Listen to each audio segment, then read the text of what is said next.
이 시간 우리 함께 참여의 기도를 드리겠습니다. 우리가 우리의 모든 죄를 자백하며 나아갈 때 주 보혈로 정결케 하여 주실 줄 믿습니다. 은혜의 보좌 앞에 담대히 나아가게 하여 주실 줄 믿습니다. 다 함께 주여 한번 부르고 회개하며 기도합니다. 주여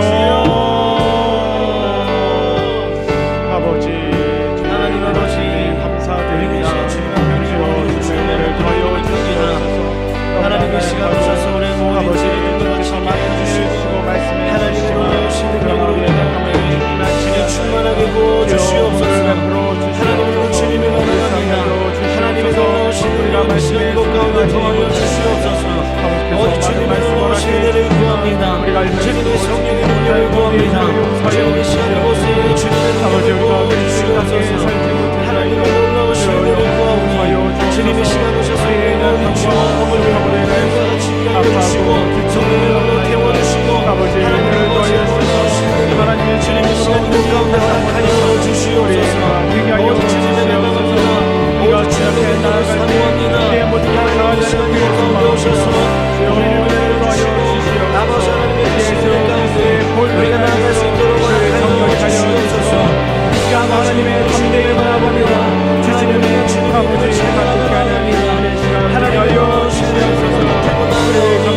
하나님의 시간 오셔서 우리를 교육하게 하여 주시고 정결케 하여 주시고 하나님의 놀라우신 것 가운데 우리가 나아갈 수 있도록 허락하여 주시옵소서. 오직 주님의 생하신 일을 기대합니다. 오직 주님께서 이루신 일을 소망하며 나아갑니다. 하나님의 시간이 오시니 주님의 성령의 능력으로 더하여 주시고 주님 우리를 강화시켜주시고 하나님의 놀라우신 은혜를 우리 가운데 하여 주시옵소서. 오직 주님의 문제와 나아가오니 하나님께서 이 시간을 새롭게 하여 주시고 우리의 가운데 주님 함께 하여 주시옵소서. 주님의 놀라우신 은혜가 우리를 넘기를 소망합니다. 하나님의 놀라우신 은혜가 우리를 넘기를 소망하고 오직 주님의 생일을 하신 것을 기대하며 나아갑니다. 하나님의 시간에 오셔서 우리를 붙들어 주시고 주님의 놀라우신 능력 가운데 우리가 나아갈 수 있도록 허락하여 주시옵소서. 오직 주님의 놀라우신 은혜를 구합니다. 오직 하나님의 크신 은혜를 구합니다. 하나님 허락하여 주시고 우리를 붙들어 주시옵소서. 예수님의 이름으로 기도드립니다. 아멘. 이제 하나님께 영과 진리로 예배하겠습니다. 먼저 사도신경으로 우리의 신앙을 고백하오니 나는 전능하신 아버지 하나님 천지의 창조주를 믿습니다. 나는 그의 유일하신 아들 우리 주 예수 그리스도를 믿습니다.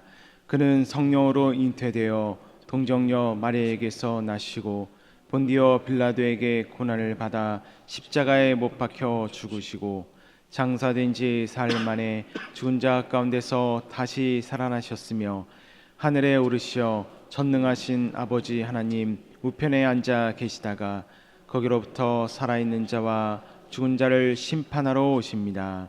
나는 성령을 믿으며 거룩한 공교회와 성도의 교제와 죄를 용서받는 것과 몸의 부활과 영생을 믿습니다. 아멘.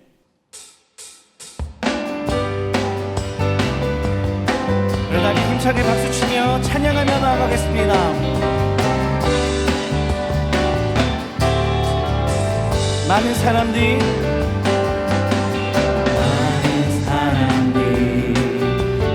진리를 모를 채 주님 곁을 떠나가지만 아멘. 참 사랑이었고 진리였고 소망이었어. 우리 다시 한번 많은 사람들이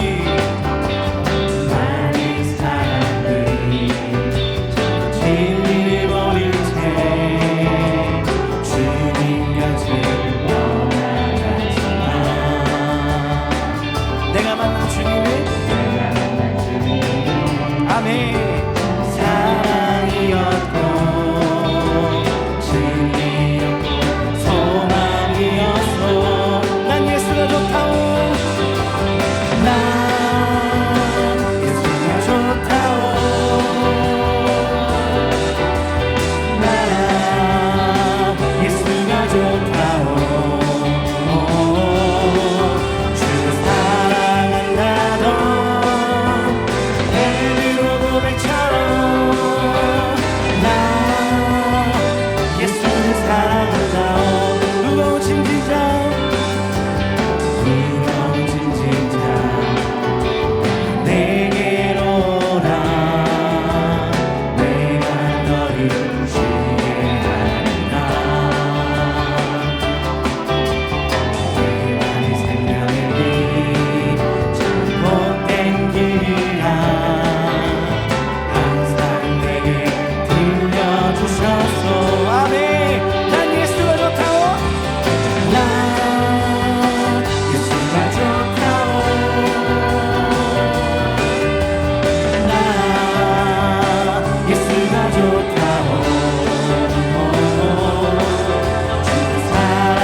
치면서 손뼉 치면서 아멘 즐겁게 찬양해 손뼉 치면서 즐겁게 찬양해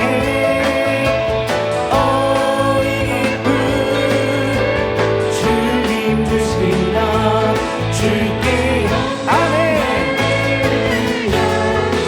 우리 4절 다시 찬양하겠습니다 오 친구야 오 친구야 즐겁게 노래해 오 친구야 즐겁게 노래해 오 이리뿐 주님 주신 너 줄게 아멘루야 주만 찬양 손뼉 치면서 손뼉 치면서 즐겁게 찬양해 손뼉 치면서 즐겁게 찬양해 오 이쁜 주님 주신 것 주께 영광 할렐루야 주만 찬양해 아멘 오직 주님의 이름만 찬양하겠습니다 아멘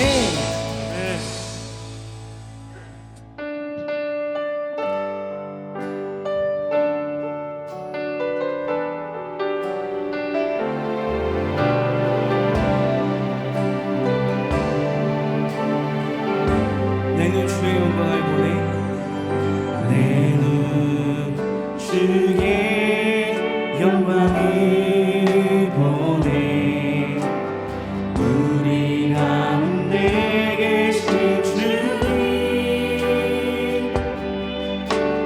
그 빛난 영광 온 하늘 덮고 그 찬송 온 땅 가득해 내 눈 주의 영광을 보내 찬송 가운데 서시주 아멘 주님의 얼굴이 온 세상 향하네 건네게 팔을 쳤네 주의 영광 이곳에 가득해 우리 서는 주님과 함께 찬양하며 우리는 전진하리 모든 열방 주볼 때 주의 영광 이곳에 가득해 우리 서는 주님과 함께 찬양하며 우리는 전진하리 모든 열방 주로 우리 다시 한번 찬양합시다 주의 영광 아멘 가득해 우리 서는 주님과 함께 찬양하며 우리는 전진하리 모든 열방 주올 때까지 아멘 이제 우리 예배를 위해 함께 기도하겠습니다 말씀을 전하시는 여충호 담임 목사님과 말씀이 듣는 우리를 위해 그리고 이곳 가운데 주님의 성령의 충만을 위해 우리 당의 주님의 이름 한번 부르고 합심하여 기도하겠습니다 주여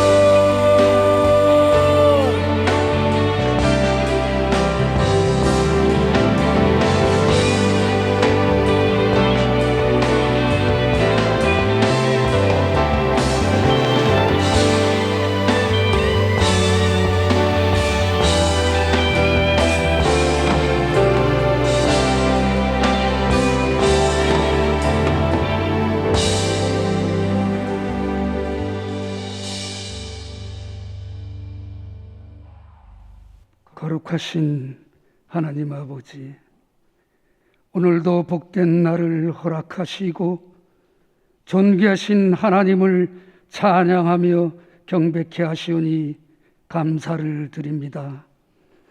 우리의 찬양을 받아 주옵시고 이 시간 주님과 함께하는 은혜 충만한 시간이 되게 하여 주옵소서. 지난 한 주간의 삶을 돌아봅니다. 주님께서는 우리 모두가 바르고 경건하게 살기를 원하셨지만 헛된 탐심에 여전히 부끄러운 삶의 모습이었음을 고백합니다.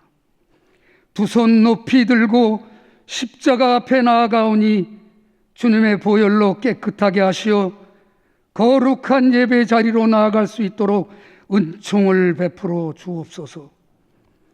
6월 호국 보훈의 달을 맞아 참혹했던 전쟁의 역사 속에 나라와 민족을 위한 숭고한 희생들을 기억하게 하시고 또한 믿음의 선한 싸움을 싸우신 선진들의 본을 받아 새롭게 변화하여 하나님의 기뻐하심과 온전하신 뜻을 이루어 말씀에 속한 사랑의 참 역사를 이룰 수 있도록 은혜로 함께하여 주옵소서.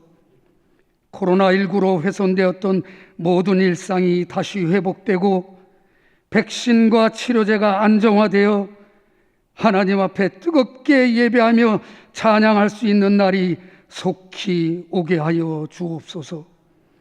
교회의 모든 사업과 이루고자 하는 사역들 가운데에도 함께 하셔서 생명이 풍성한 우리 노량진 교회를 만들어갈 수 있도록 역사하여 주옵소서. 두 분의 원로 목사님과 담임 목사님 항상 강건케 하여 주시고 이 시간 말씀을 증거하실 담임 목사님께 더욱 크신 성령의 도우심으로 하나님의 말씀을 바로 전하게 하시어 어려운 시기를 살아가는 우리 모두에게 위로와 힘이 되고 은혜가 넘치는 복된 예배의 시간이 되게 하여 주옵소서. 오늘도 각 가정에서 함께 예배를 드리고 있는 모든 교우님들과 이 시간 여러 모양으로 예배를 돕는 손길 위에도 하나님의 은혜가 함께 하시길 간절히 바라오며 한 주간도 주신 말씀을 통해 힘을 얻어 우리 모두가 승리하는 복된 삶을 살아가게 하여 주옵소서. 예수님의 존귀하신 이름으로 기도드리옵나이다. 아멘.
거룩하신 하나님, 주를 향한 사랑과 믿음의 고백을 담아 예물 봉헌합니다. 연락하여 주옵소서. 특별히 봉헌하는 자의 마음의 중심을 기억하여 주옵소서. 그 마음의 감사를 받으시고 더욱 풍성한 감사의 제목 허락하여 주옵소서. 그 마음의 간절한 소원을 보시고 아버지의 계획 안에 아버지의 방법으로 선히 응답하여 주시옵소서. 우리들 가운데 경제적인 어려움 가운데 있는 이들이 있습니까? 낙심 절망하지 말게 하시고 더욱 주님을 찾고 의지할 때에 피할 길을 내시며 도우시는 하나님의 능력의 손을 경험하게 하여 주옵소서. 하나님의 허락하신 모든 소득에 감사하며 자족할 수 있는 믿음도 더하여 주시고 주께 봉헌할 때에는 자원함으로 기쁨으로 드릴 수 있는 믿음도 허락하여 주시옵소서. 예수님의 존귀하신 이름으로 기원하옵나이다. 아멘.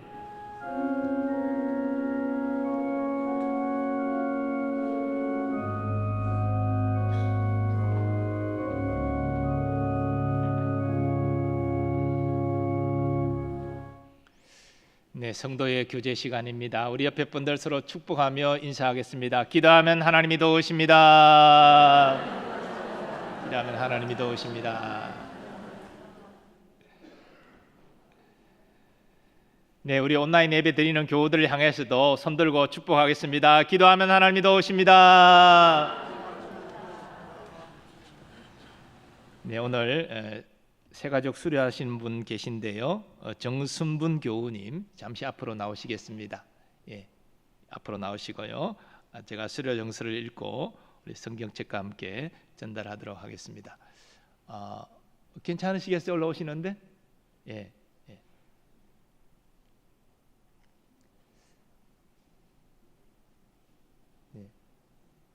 아니 올라오시기 불편하시면요 제가 읽고 전달하도록 하겠습니다. 아마 불편하신 것 같은데 그러시죠?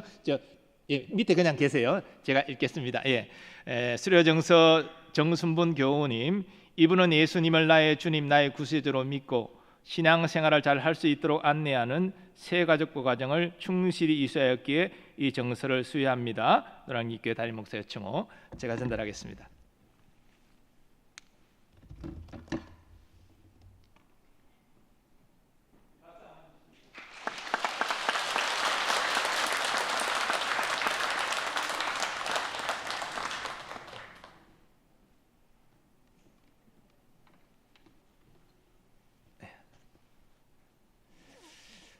네, 교회 생활 몇 가지 공지하도록 하겠습니다. 먼저 중간 신방 비대면으로 계속 진행되고 있습니다. 각 구역에서는 은혜로운 신방을 잘 준비해서 받으시기를 바라고요. 전교 성경보기 대행진 5월달 각 우수구역을 시상합니다. 132구역, 243구역, 341구역, 444구역, 631구역 이렇게 우수구역 시상합니다. 우리 구역별로 선한 경쟁하시고 이번 기회에 우리 교우들께서 하나님 말씀을 읽고 또 말씀을 의지하고 말씀 응답받는 귀한 체험들이 많아지기를 바랍니다. 계속해서 비택자 교육이 진행이 되겠고요. 그리고 성도의 교제 내용을 보시면 우리 군입대 청년이 있습니다. 기도 부탁드리고 지난주 안타까운 별세 가정이 있었습니다. 234구역 조혜숙 집사님 모친상 당하셔서 5월 31일 장례로 모셨습니다.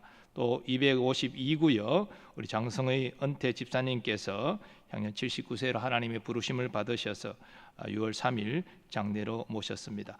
오늘 3부 예배 유가족 함께 하셨는데요. 김경신 집사님 함께 하십니까? 어디 계십니까? 잠깐. 하나님의 위로가 함께 하시기를 바랍니다. 그동안 암투병 가운데 어려움 가운데 있었는데 하나님이 천국으로 불러가셨습니다. 하나님 위로가 함께 하시기 바랍니다. 앉으시죠. 나머지 내용들은 주보 내용 참고해 주시기를 바랍니다.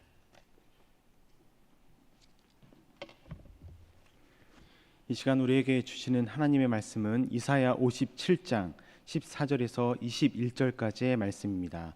구약성경 1038면에 기록되어 있습니다. 이사야 57장 14절에서 21절까지의 말씀을 봉독합니다. 그가 말하기를 도두고 도두어 길을 수축하여 내 백성의 길에서 거치는 것을 제하여 버리라 하리라.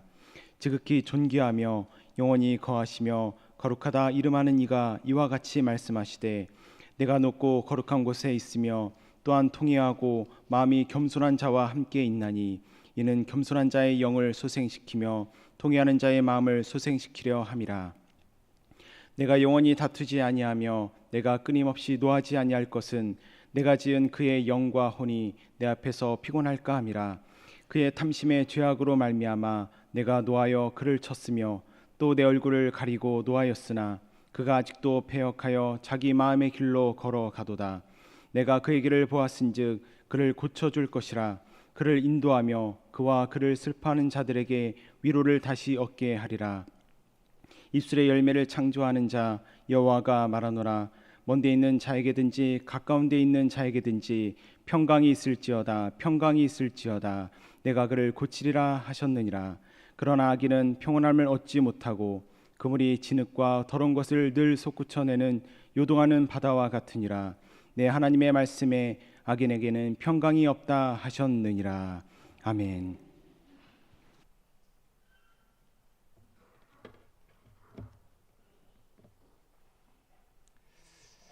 코로나 팬데믹 상황이 1년 이상 지속되면서 정신적인 고통을 호소하는 이들이 늘고 있습니다. 그래서 코로나 블루, 코로나 레드, 또 요즘에는 코로나 블랙이라는 말까지 나오고 있습니다. 우리 신앙생활도 많은 어려움이 있습니다. 하나님께 이전처럼 자유롭게 예배하지 못하니 참 답답하고 힘듭니다. 이런 상황에서 모든 사람에게 필요한 것이 마음의 평강입니다. 그래서 사람들은 마음을 평안하게 하려고 여러 노력들을 경주합니다.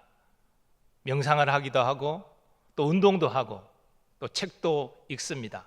이런 노력들이 마음을 안정시키는데 다소간 도움이 되는 것은 사실입니다. 그러나 우리가 정말 누려야 될 마음의 진정한 평강은 그런 인간적인 노력들로 얻을 수 있는 것이 아닙니다. 마음의 평안은 우리보다 훨씬 위대하신 분에게서 우리에게 주어지는 것입니다. 이런 의미에서 마음의 평강은 하나님이 우리에게 주시는 선물입니다. 오늘 본문을 보면 하나님께서 이스라엘 자손에게 회복을 약속하십니다. 그런데 이 회복의 약속에서 우리가 특별히 주목할 내용은 하나님의 함께 하심과 하나님이 주시는 평강입니다. 하나님의 실로 자기 백성과 함께 하기를 원하십니다. 그리고 그들에게 평강 주시기를 기뻐하십니다.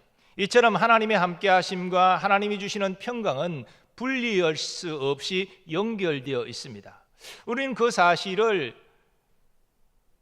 이스라엘 자손이 서로를 향하여 샬롬이라 인사하는 말을 통해서도 확인할 수 있습니다. 샬롬, 무슨 뜻입니까? 하나님의 평강이, 하나님이 여러분의 평강 주시기를 기원합니다, 이런 뜻이 아니겠습니까? 하나님이 평강 주시기를 기원한다는 말이 샬롬이라는 인사말입니다. 초대교회 인사도 같은 것이었습니다. 사도 바울은 에베소교회에 편지하면서 이렇게 인사하였습니다. 하나님 우리 아버지와 주 예수 그리스도로부터 은혜와 평강이 너희에게 있을지어다. 하나님께서 평강을 주신다는 것입니다. 그런데 오늘 본문을 보면은 하나님이 자기 백성과 함께 하시고 평강 주시기를 원하시지만 하나님이 자기 백성에게 기대하시는 바가 있음을 알 수 있습니다. 즉 하나님이 자기 백성에게 그런 기대하시는 모습을 볼 때 저들과 함께 하시겠다는 것입니다. 그러면 하나님은 어떠한 자와 함께 하신다고 말씀하십니까? 먼저 하나님은 회개하는 자와 함께 하십니다. 오늘 본문 15절을 보면 하나님은 통회하는 자들과 함께 하신다라고 말씀하고 있습니다. 이 통회라는 말, 가루로 부서져서 완전히 부서져서 사라지는 것, 이러한 의미에서 온 말인데요, 애통하며 회개하는 것을 의미합니다. 그런데 하나님이 이스라엘 자손에게 기대하시는 첫 번째 내용이 회개라는 데는 이유가 있습니다. 당시 바벨론에 있는 이스라엘 자손은 우상 숭배와 불의함 때문에 하나님의 심판을 받고 있는 상태였기 때문입니다. 17절 말씀을 보십시오. 그의 탐심의 죄악으로 말미암아 내가 노하여 그를 쳤으며 또 내 얼굴을 가리고 노하였다. 바로 하나님께서 심판한 사실을 말씀하시는 것입니다. 그러므로 당시 이스라엘 자손에게 가장 필요한 것이 회개였습니다. 회개가 무엇입니까? 자신의 죄를 자백하는 것입니다. 하나님의 용서를 구하는 것입니다. 하나님, 제가 이러이러한 죄를 지었습니다. 나를 불쌍히 여기사 나를 용서하여 주옵소서. 이게 회개입니다. 그리고 회개는 자신의 불의한 삶에서 하나님께로 돌이키는 것을 의미합니다. 아니, 자신의 죄를 고백하면서 자신의 죄를 용서해달라고 그렇게 회개하는 자가 그 죄된 자리에 그대로 머물러 있다면 그건 진짜 회개가 아니지 않습니까? 그러면 우리는 죄를 고백하고 용서를 구할 뿐 아니라 그 죄된 삶에서 떠나야 됩니다. 하나님께서 돌이켜야 됩니다. 그것이 참된 회개입니다. 하나님이 이렇게 참되게 회개하는 자에게 용서하시고 함께 하십니다. 성경에서 참된 회개를 통하여 하나님과의 관계를 회복한 대표적인 인물이 다윗입니다. 사실 다윗은 하나님 마음에 합한 자였습니다. 그는 무슨 일을 하든지 먼저 하나님께 기도합니다. 하나님의 뜻을 구합니다. 그리고 그 뜻대로 행하였던 자입니다. 그런데 이런 신실한 다윗이 한 여인의 미모에 혹해서 간음죄를 저지릅니다. 그리고 그녀가 임신하였다는 소식을 듣고 난 다음에는 또 다른 죄악을 범합니다.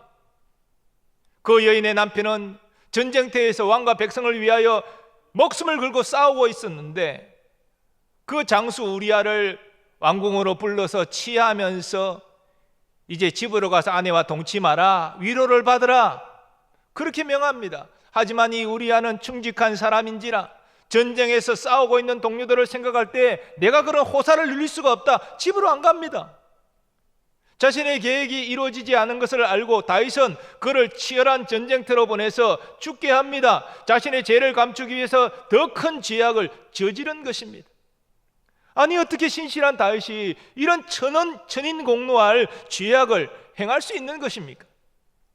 다윗을 사랑하는 하나님은 다윗을 그냥 두고 보지 않으셨습니다. 나단 선지자를 보내서 그의 죄를 드러내시고 그를 질책하셨습니다. 그때서 다윗은 자신의 죄를 통곡하며 회개합니다. 그리고 그 유명한 고백을 했습니다. 하나님께서 구하시는 제사는 상한 심령이라. 하나님이여, 상하고 통회하는 마음을 주께서 멸시하지 아니하시리이다. 물론 제가 모든 과정을 간단하게 요약해서 말씀을 드렸기 때문에 다윗의 회개 과정이 너무나 쉬운 것처럼 느껴질지 모르지만 결코 쉽지 않았습니다. 수많은 날을 잠을 자지 못하면서 괴로워하며 통곡하며 그는 울부짖어했습니다.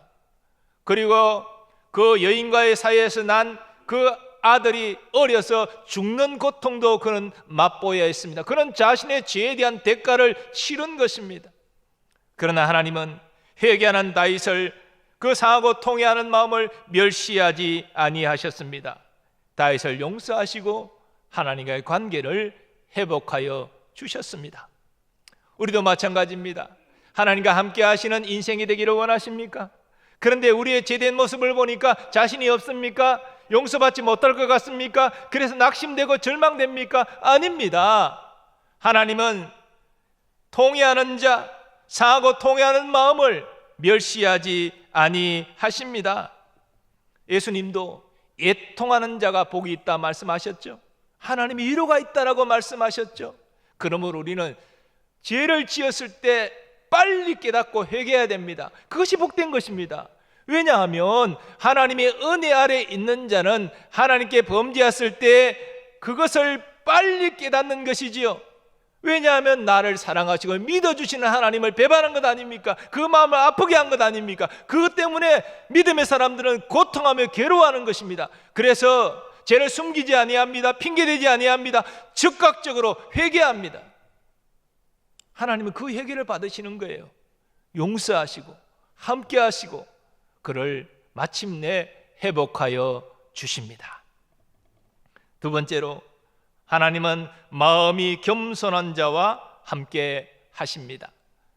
본문 15절에는 하나님께서 마음이 겸손한 자와 함께 한다라고 말씀하고 있는데, 이 겸손은 다른 사람 앞에서 잘난 체하지 아니하는 도덕적 겸손을 말하는 것이 아닙니다. 여기 겸손은 하나님과의 관계에서 하나님이 어떤 분이신지를 알고 자신의 위치에 맞게 행동하는 것을 의미합니다. 즉, 마음이 겸손한 자는 철저히 하나님을 의지하고 하나님의 뜻을 따르게 된다는 것입니다. 하나님은 그렇게 겸손히 하나님을 의지하는 자를 사랑하시고 그와 함께 하십니다. 하나님은 바벨론 포로 생활 가운데 있는 이스라엘 자손을 회복시키고자 하실 때에 그들이 겸손히 하나님을 의지하기를 원하셨습니다. 왜냐하면 저들의 선조들은 하나님 앞에 교만히 행하였습니다. 하나님이 아닌 자신을 의지했고 자신의 뜻대로 행했습니다. 그러다 우상 숭배하고 나라가 망하고 포로 생활 고통 가운데 처해 있는 것입니다. 그들의 선조가 그랬기 때문에 이제 저들은 하나님 앞에 겸손히 마음을 낮추고 하나님을 의지하며 나오기를 원하신 것입니다.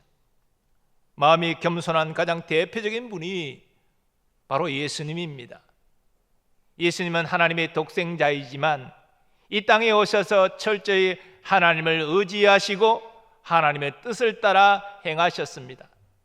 그래서 예수님은 제자들에게 이렇게 말씀하셨습니다. 나는 마음이 온유하고 겸손하니 나의 멍에를 메고 내게 배우라. 예수님의 그 겸손을 본받으라고 말씀하신 것입니다. 겸손한 자는 자기 뜻을 주장하고 고집하지 않습니다. 오직 하나님을 신뢰하고 의지합니다. 그러므로 성부 하나님께서 독생자를 일컬어 말씀하십니다.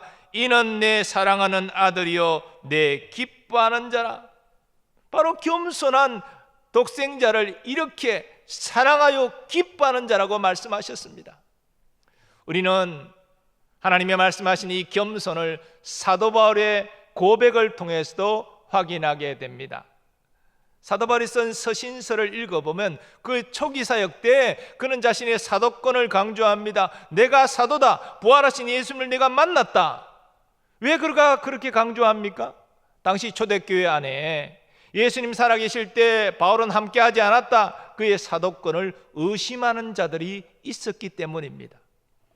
근데 그의 사역이 흘러가면서 중기쯤 이르러서 그는 고백합니다. 나는 사도이지만 사도 중에 지극히 작은 자다. 그는 자신의 사도됨을 계속 주장했지만 지극히 작은 자라고 자신을 낮추었습니다. 그러다가 그의 사역 말기에 쓴 서신서를 보면 그는 자신에 대하여 말합니다. 나는 죄인 중에 개순이라. 나는 죄인 중에 개수에 불과하다. 나는 보잘것없는 죄인이다. 그의 사역 가운데 그의 삶 가운데 하나님을 경험하여 알수록 은혜를 받을수록 자신의 비천한 모습을 깨닫게 되고 이렇게 철저히 하나님 앞에 자신을 낮추게 된 것입니다. 하나님은 우리에게도 이와 같은 겸손한 모습 보기를 원하십니다. 오늘 현대인들은 자신들의 가치를 막 선전합니다. 가만히 있으면 사람들이 자신의 존재 가치를 알아주지 않으니까 나는 이 존재입니다. 나는 이런 스펙이 있고요. 이런 경험이 있고요. 이런 자격증이 있어요. 나를 좀 알아주세요. 그렇게 홍보합니다. 그러나 하나님의 나라의 영적 원리는 그렇지 않습니다. 하나님은 자기를 높이는 자를 대적하시고 자기를 낮추는 자를 오히려 높이십니다.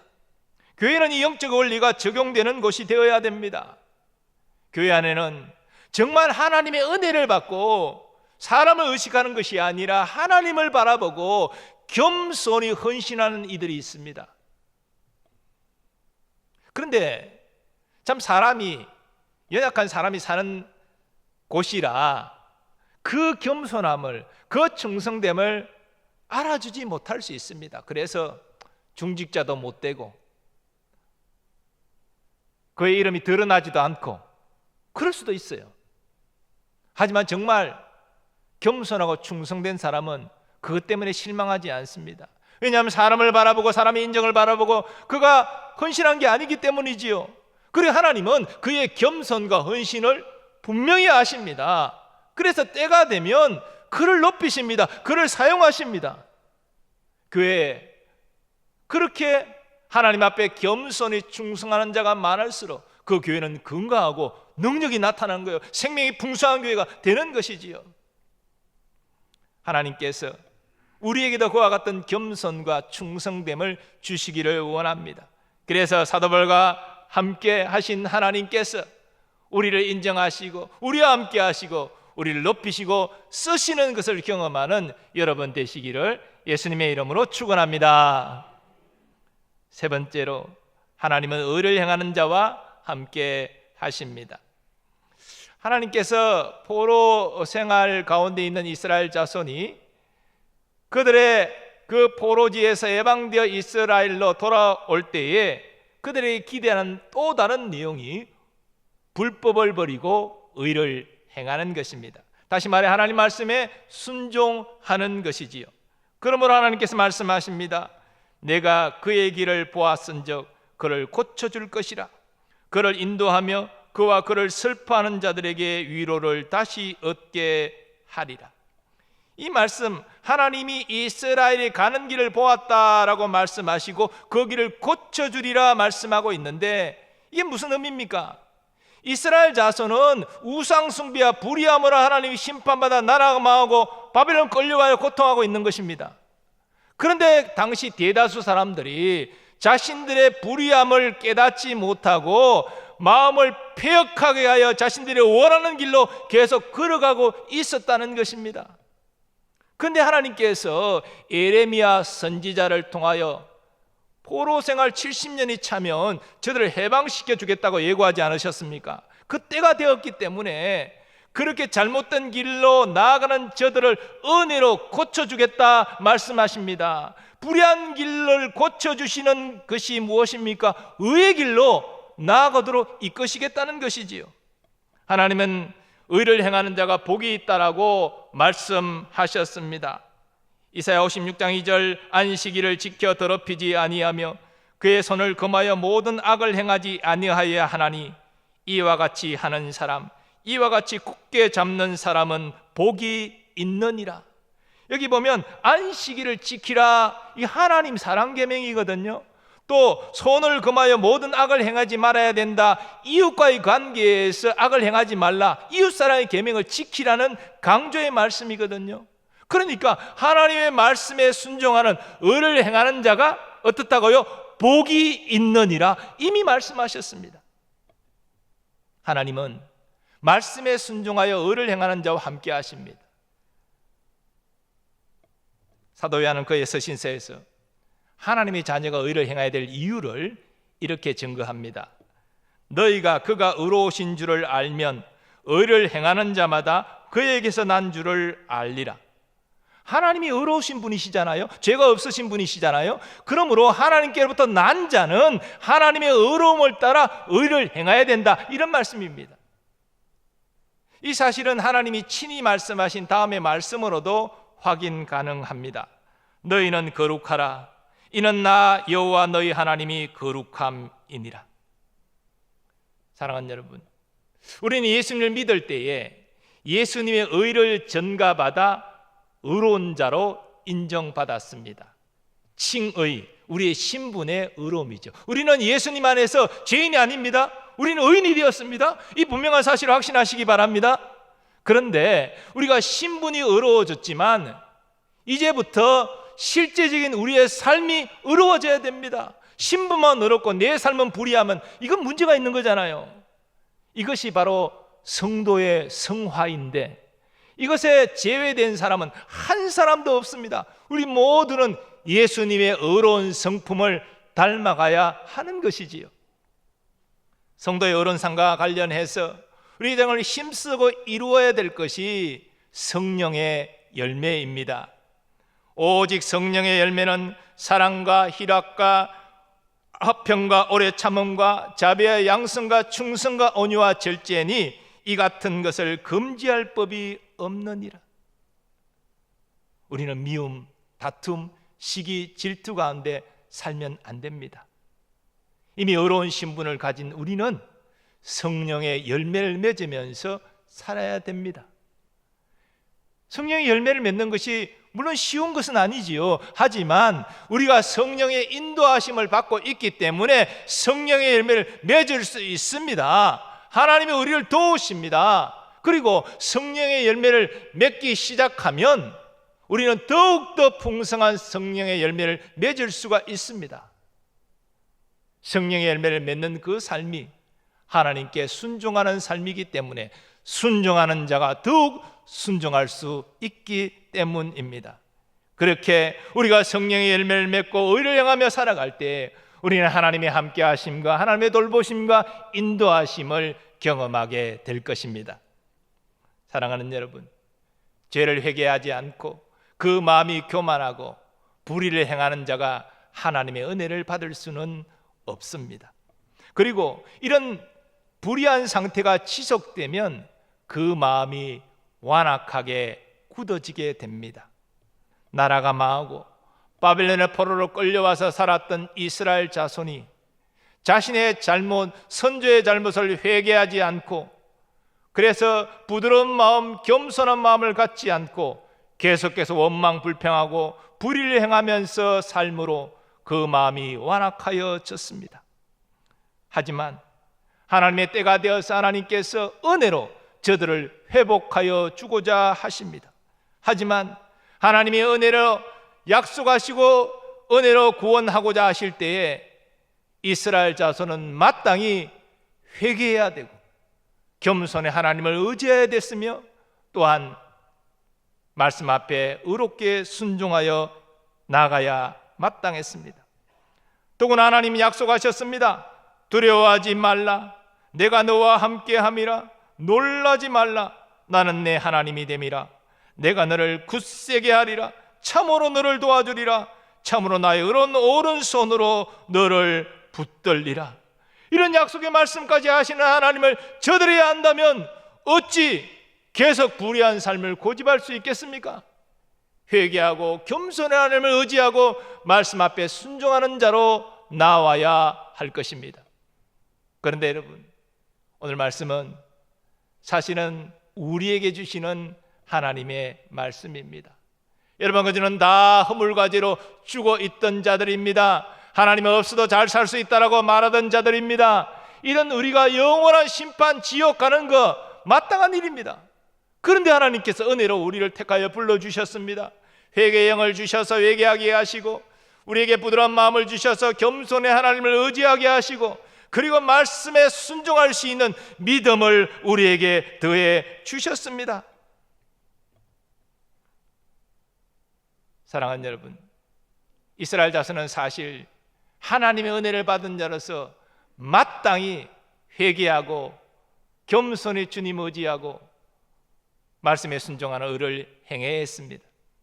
그런데 하나님은 그렇게 행할 때에 함께 하시겠다, 내가 너희를 돌봐주리라, 소성케 하리라 말씀하십니다. 그뿐이 아닙니다. 이어지는 말씀을 보면 하나님은 함께 하실 뿐 아니라 그들에게 평강을 주시겠다라고 약속하셨습니다. 19절 말씀, 입술의 열매를 창조하는 자 여호와가 말하노라. 먼 데 있는 자에게든지 가까운 데 있는 자에게든지 평강이 있을지어다, 평강이 있을지어다, 내가 그를 고치리라. 여기 평강, 바로 이스라엘 자손이 그렇게 사모하는 샬롬입니다.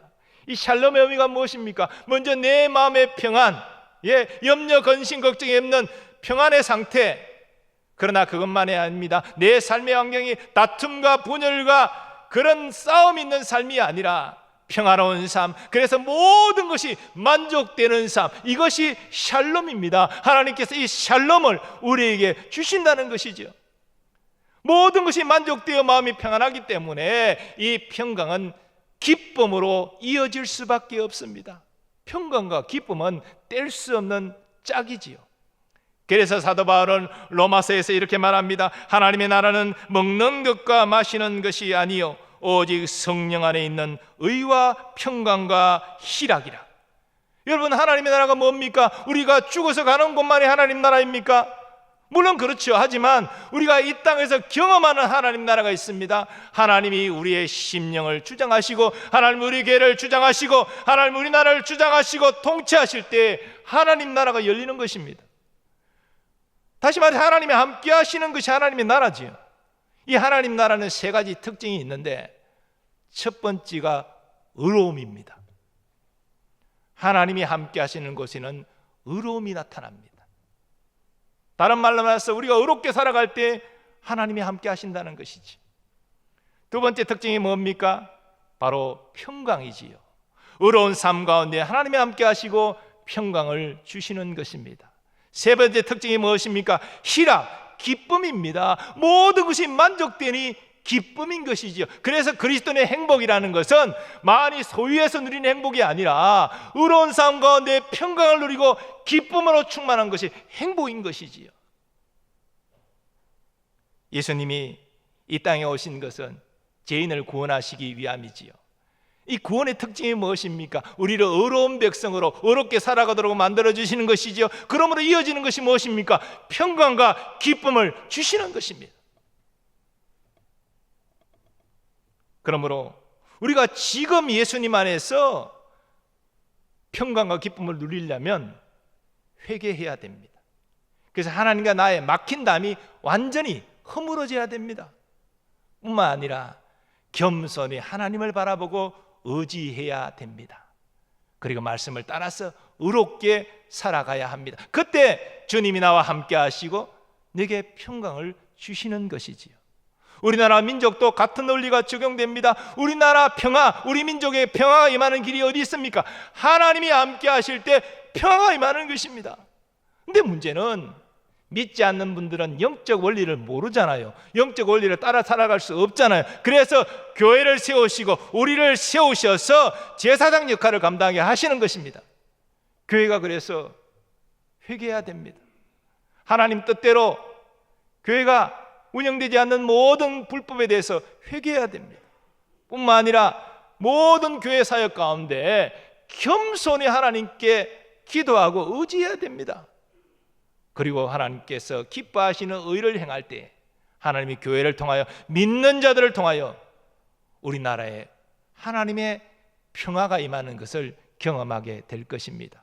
우리 민족의 통일도 바로 이와 같은 영적 원리를 따라 우리가 교회가 바로 설 때에 하나님께서 평화 주시고 복음 통일, 평화 통일 이루어 주실 줄 믿습니다. 주님 주신 평강은 세상이 주는 것과 같지 않습니다. 평안을 너희에게 끼치노니 곧 나의 평안을 너희에게 주노라. 내가 너희에게 주는 것은 세상이 주는 것과 같지 아니하니라. 너희는 마음에 근심하지도 말고 두려워하지도 말라. 아멘. 사랑하는 여러분, 여러분 마음에 어떤 근심이 있습니까? 어떤 두려움이 있습니까?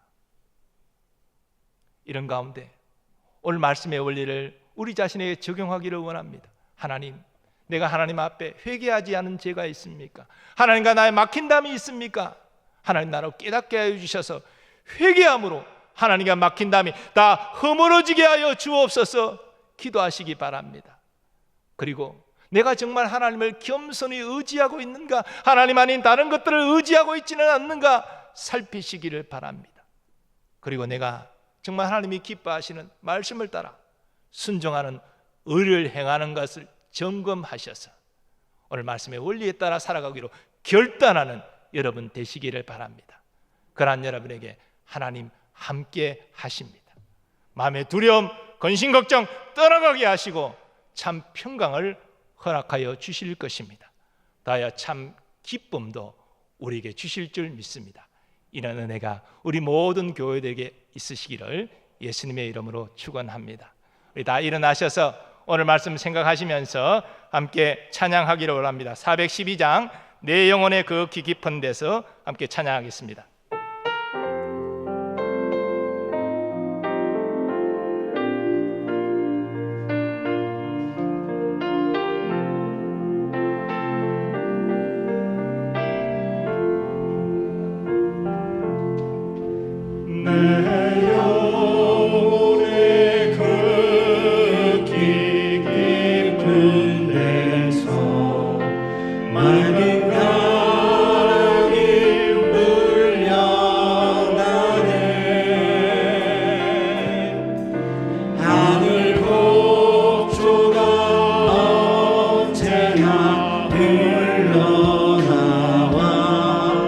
내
받은 말씀 의지하여 함께 기도하기를 원합니다. 하나님, 험한 인생길 살아가는 동안 참된 평화가 어디 있습니까? 하나님으로부터 내려오는 평화 외에는 참된 평화가 없음을 고백합니다. 하나님, 오늘 복된 말씀을 주셨사오니 하나님과 우리의 관계가 막힘이 없도록 우리가 늘 회개하는 삶을 살게 하여 주옵소서. 하나님, 겸손히 마음을 낮추고 하나님을 바라보고 의지하는 삶을 살게 하여 주시고, 아버지, 오직 주의 말씀에 순종하는 의를 향하는 삶을 살게 하여 주옵소서. 이를 통하여 우리가 어떤 어려움 가운데 있다 할지라도 지금 나와 함께 하시는 하나님을 경험하게 하시고, 그 하나님 우리에게 평강 주시고 기쁨을 누리게 하시는 것을 경험하게 해달라고 이 시간 주의 한번 외치고 합심하여 기도하겠습니다. 주여, 아버지 하나님, 우리의 인생길, 이 험한 길을 걸어가는 정말 우리의 참된 평안이 있습니다. 오직 주님 안에 참된 평화가 있음을 알게 하여 주시니 감사합니다. 하나님, 오늘 이스라엘 자손에게 주신 말씀이 바로 우리에게 주신 말씀임을 우리가 믿습니다. 하나님 아버지, 우리의 삶 가운데 하나님 죄를 빨리 깨닫게 하시고, 아버지 하나님과 막힘이 없도록 늘 회개하며 살게 하여 주옵소서. 아버지에게를 통하여 용서를 경험하게 하시고 하나님의 위로와 회복케 하심을 경험하게 하여 주옵소서. 하나님, 우리의 삶 가운데 겸손히 하나님을 의지하기를 원합니다. 내가 정말 신뢰하고 의지했던 것들을 내려놓고 오직 주님만을 의지하는 삶을 살게 하여 주옵소서.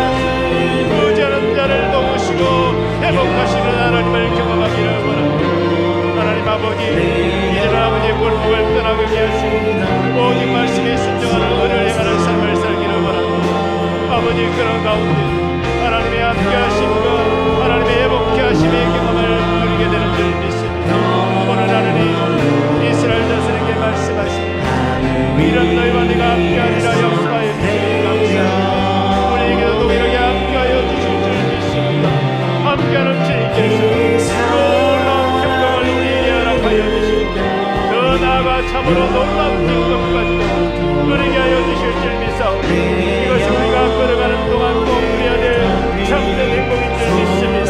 이 행복을 누리는 행복자들이 다 되게 하여 주시고 이 놀라운 행복을 이제는 사람들에게 전하는 대로 살아갈 수 있도록 주여 인도하여 주옵소서. 우리나라와 우리 민족에게도 이 평화가 임하기를 원합니다. 하나님의 함께 하심을 통하여 평화를 허락하시고 우리나라와 민족이 참 행복을 노래할 수 있도록 우리를 하나님의 제사장으로 세우셔서 이 제사장 역할을 잘 감당하는 우리와 양복게 되도록 은혜 베풀어 주옵소서.